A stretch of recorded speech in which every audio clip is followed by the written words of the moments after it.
Chapter 18. You Can Do It, Brother. It was autumn. The procession on the river was headed by a washing tub drawn by 6 geese. Men swam behind it. All the barges and lighters were decorated with flags and flowers and white rags that fluttered like feathers of the swans. Some of the men were being rolled down the river in barrels to hoots of laughter. The banks were lined with watchers, all dressed in bright rags and shiny coats, playing bugles and beating drums. A family of beggars was singing hymns, and the tiny voices of the children piped like birds. It was the miners' pageant, and the Lily drifted along in the procession, freed from work for the day. Nick and his fellows shouted to each other and sang. Drawn up among the watching people were some painted wagons. 2 clowns stood with mournful faces, holding up a green and crimson banner. Juglini's Champion Circus, Nick read out.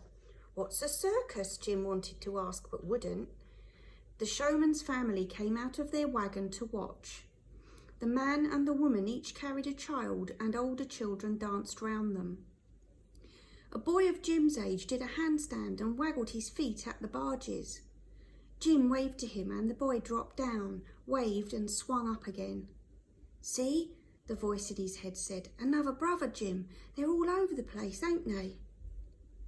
For a time, as the procession sailed past, the circus boy ran along the Lily, waving and shouting.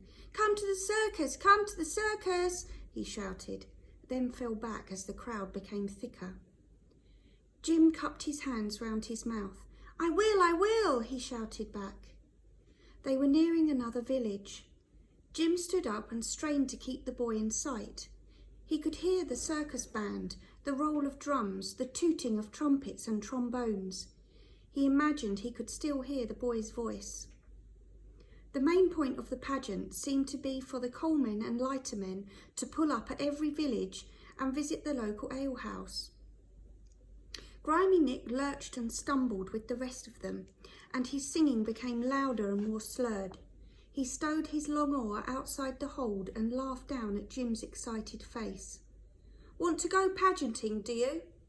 Please, Nick, can I? Nick whistled in his scornful way and stomped off.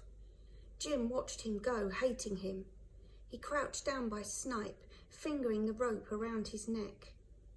Night was settling down on the water, though it was still warm.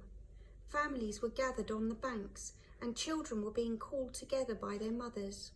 They eyed him curiously as they went past and whispered to each other, their hands across their mouths. Jim knew they were laughing at him. What are you doing here? The voice at his head asked him. Tied up like an animal, eating and sleeping like an animal, no one to talk to. Time you went, time you skipped away, brother, and no mistake.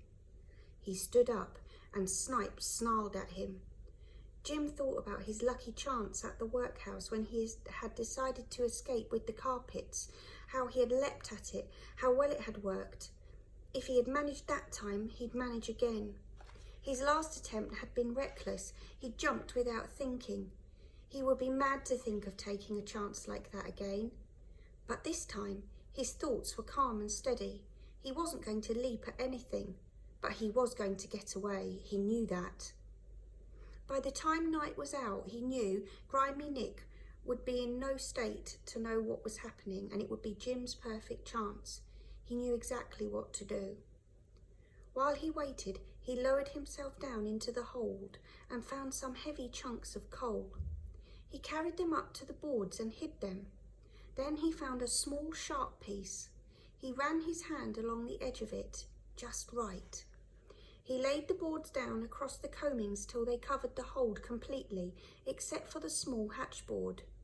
Then he took the piece of sharp coal and rubbed it against the rope that was around his neck. It seemed to take hours. He thought the rope would never begin to fray, but all at once he felt the strands fluffing up and beginning to weaken. His wrist was aching. If Nick came while he was doing it, he thought, he would just put his head down and pretend to be asleep. It was only a matter of time now. The rope had to give. Bursts of sound erupted on the river and from the village. Jim worked on, scraping and scraping at the rope. It had to give. At last he was through. The last slice of the coal cut his neck as the final strand snapped, but he didn't care. He held the frayed end in his hand and edged up to Snipe, careful not to startle him. The dog opened its yellow eyes and growled. "It's all right, Snipe, it's all right." He forced himself to stroke the dog's matted fur. Again Snipe growled. Jim kept on stroking him and talking to him softly, all the time listening out for grimy Nick. At last he judged the dog to be calm enough.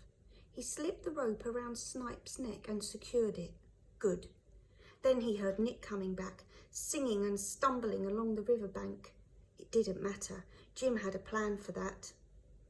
When Nick lumbered on deck, he raised the lantern and saw his boy and his dog sleeping side by side, the boy with his hand on the dog's neck. He was touched by their peacefulness. He tried to creep past them, lost his footing and tumbled into his hold. Jim and Snipe both strained their ears listening. Almost at once, Nick's breathing steadied into a rumbling snore. For a long time Jim waited. On shore all the voices had quietened down. The hens and dogs, the crows and the cows and in all the backyards of all the villages had settled in for the night. Jim stirred slowly. Snipe half woke. Jim sat for a bit and then sidled his way to the hold. He watched the dog till it sank its head back into its paws. "Come on, you can do it, brother, you can." And he knew that he could. Slowly, he stood up, took hold of the hatch cover and lowered it down. The dog slept on.